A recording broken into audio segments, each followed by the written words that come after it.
പാതിവില തട്ടിപ്പ് കേസിലെ പ്രതി അനന്തു കൃഷ്ണനെ വീണ്ടും റിമാൻഡ് ചെയ്തു. 2 ദിവസത്തെ കസ്റ്റഡി കാലാവധി പൂർത്തിയായതിന് പിന്നാലെ ഈ മാസം 28 വരെയാണ് അനന്തുവിനെ റിമാൻഡ് ചെയ്തത്. ക്രൈംബ്രാഞ്ചിന് കൃത്യമായ വിവരങ്ങൾ നൽകിയിട്ടുണ്ടെന്നും കൂടുതലൊന്നും പറയാനില്ല എന്നതുമാണ് അനന്തുവിന്റെ പ്രതി. അനന്തു വളരെ ബുദ്ധിപരമായി ഈ പുറത്തേക്ക് കൊണ്ടുവരുമ്പോൾ കോടതിയിലേക്കും മറ്റും എത്തിക്കുമ്പോൾ, തെളിവെടുപ്പിന് എത്തിക്കുമ്പോൾ ഇങ്ങനെ പ്രതികരിക്കും നമ്മൾ നേരത്തെയും കേട്ടതാണ്. ഇന്നും അത്തരമൊരു പ്രതികരണമാണ്. എല്ലാം ഞാൻ അന്വേഷണ സംഘത്തോട് പറഞ്ഞിട്ടുണ്ട്, വേറൊന്നും പറയാനില്ല എന്ന പ്രതികരണമാണ് ഇന്നും ഉണ്ടായത്. അനന്തു പുതിയതായിട്ട് എന്താ അനന്ത് പറയാമോ? കൃത്യമായിട്ടുള്ള ചോദ്യങ്ങൾക്ക് മറുപടികൾ കൊടുത്തിട്ടുണ്ട്.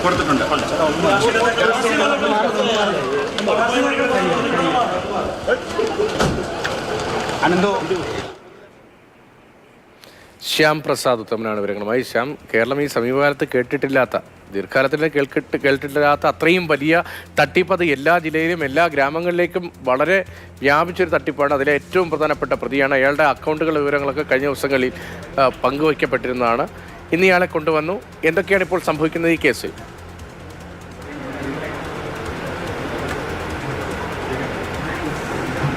രതീഷ്, അതായത് ഈ പാതിവില തട്ടിപ്പ് കേസിൽ ക്രൈംബ്രാഞ്ച് കസ്റ്റഡിയിലായി പിന്നെ അല്പം മുമ്പാണ് മൂവാറ്റുപുഴ മജിസ്ട്രേറ്റ് കോടതി 3-ൽ ഹാജരാക്കിയത്.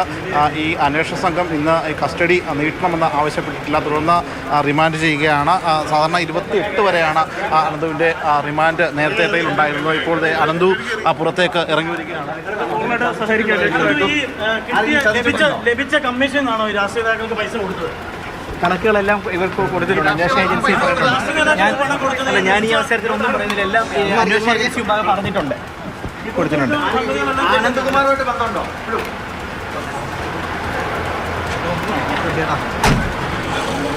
അതായത് വീണ്ടും അദ്ദേഹം അതുതന്നെയാണ് പങ്കുവച്ചത്. അന്വേഷണ ഉദ്യോഗസ്ഥരോട് എല്ലാ കാര്യങ്ങളും പറഞ്ഞിട്ടുണ്ട് എന്ന കാര്യം തന്നെയാണ് അനന്തു ഇപ്പോഴും പങ്കുവയ്ക്കുന്നത്.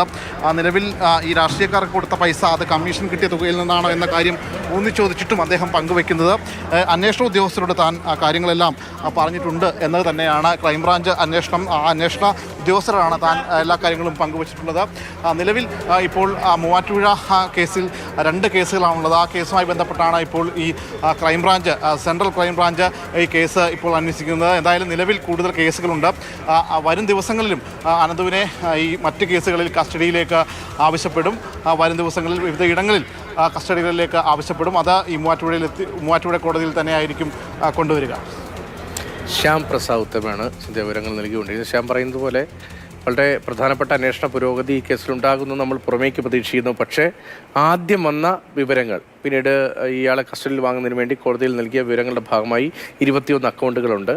അതിൽ വലിയ ഇടപാടുകൾ നടന്നിട്ടുണ്ട്. അത്തരം വിവരങ്ങളൊക്കെ പുറത്തു വന്നുവെങ്കിലും ഈ അന്വേഷണത്തിൽ മറ്റാർക്കൊക്കെ പങ്കുണ്ട്, ആരുടെയൊക്കെ പങ്ക് കണ്ടെത്തി എന്ന കാര്യത്തിലൊക്കെ സംശയമുണ്ട്. മറ്റ് അറസ്റ്റുകളിലേക്കൊന്നും പോകാത്തത് കൊണ്ട് തന്നെ അത്തരം വലിയ സംശയങ്ങൾ ഈ അന്വേഷണവുമായി ബന്ധപ്പെട്ടുണ്ട്.